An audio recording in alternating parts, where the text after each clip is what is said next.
late 1974, I got an invitation from Jochen Neerpasch, the team manager for BMW, to come and race in 1975 at the Daytona 24-hour race.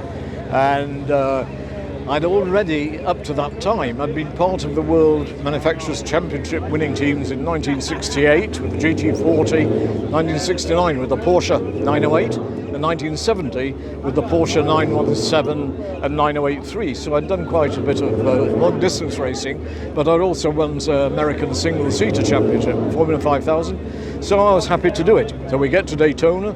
My co-driver is the famous Ronnie Peterson, Formula 1 star. I never drove the car. The other car was being driven by David Hobbs and NASCAR driver Benny Parsons, and they both broke down within like the first hour, very early on.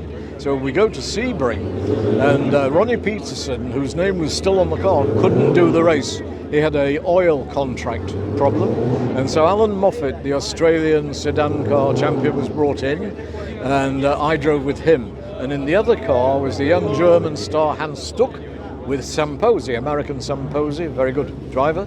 Before the race, Neerpasch said to us, "Hans, I wish you to go out and break the Porsches," which he did. Actually, it was Samposi who broke the leading Porsche of Peter Gregg. And to me, before the race, he said, "Brian, you shall drive carefully and win the race." Well, this is pretty well what happened.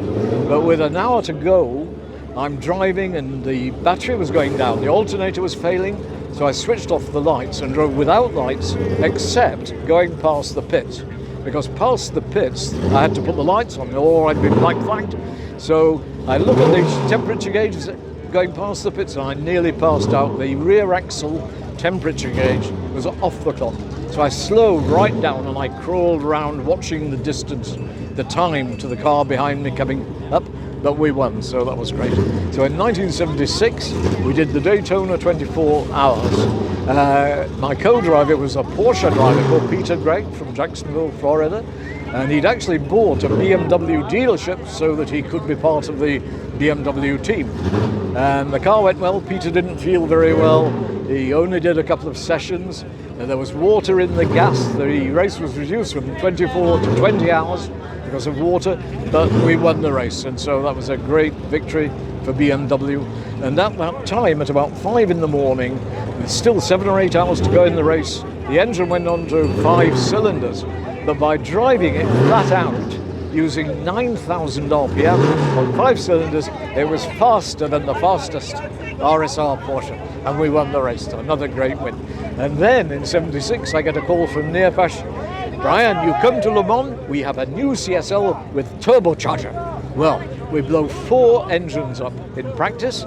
They put the least damaged one back in the car, and Neerpasch said to me, "Brian," he said, "please drive as fast as possible. It will not last." So it lasted for 2 hours, and it was fantastic. And then it blew.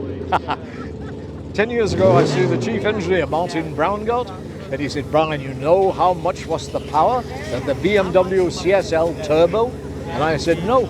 He says, 750. I said, "No." He said, "You know what it was? 950 horsepower. So no wonder it blew up. It's a fantastic thing. I've had many happy years with BMW and look forward to many happy more. Thank you.